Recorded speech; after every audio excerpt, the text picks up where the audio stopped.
ছাত্র জনতার জুলাই গণ-অভ্যুত্থান স্মরণে সাইকেল র্যালির আয়োজন করেছে ঢাকা দক্ষিণ সিটি কর্পোরেশন। ১৯০ জন সাইক্লিস্ট অংশ নেন তাতে। সকাল ৭:৩০টায় ধানমন্ডির রবীন্দ্র সরোবরে উদ্বোধন করেন যুব ও ক্রীড়া মন্ত্রণালয়ের সচিব মোহাম্মদ মাহবুবুল আলম।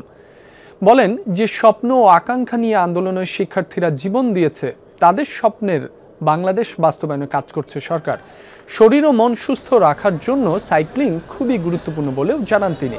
এ সময় ডিএনসিসির প্রশাসক মোহাম্মদ শাহজাহান মিয়া বলেন, সাইকেল র্যালিটির প্রতিপাদ্য হচ্ছে নিজ আঙিনা পরিষ্কার করি, পরিচ্ছন্ন নগর গড়ি।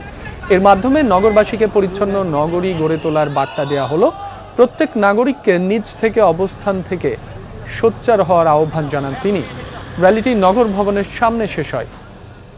জুলাই গণ-অভ্যুত্থানের অংশ হিসেবে আজকের এই সুন্দর সাইকেল র্যালির আয়োজন। এর সাথে আরেকটি মেসেজ যে আমাদেরকে সুন্দর, সুস্থ, সবল থাকতে হলে প্রতিনিয়ত শরীরচর্চা করতে হবে এবং সাইক্লিং সেই শরীরচর্চার অন্যতম একটি সুন্দর মাধ্যম। জনগণকে অনুরোধ জানাবো যে আপনার নিজের আঙ্গিনা আপনি পরিষ্কার রাখুন, আপনার বাড়িঘর আপনার পরিষ্কার রাখুন এবং ময়লা নির্দিষ্ট স্থানে রেখে আমাদের পরিচ্ছন্ন কর্মীদের হাতে দিয়ে দিন। এই কাজটা যদি আপনারা করেন তাহলে আমরা এই নগরকে পরিচ্ছন্ন নগর হিসাবে গড়ে তুলতে পারবো।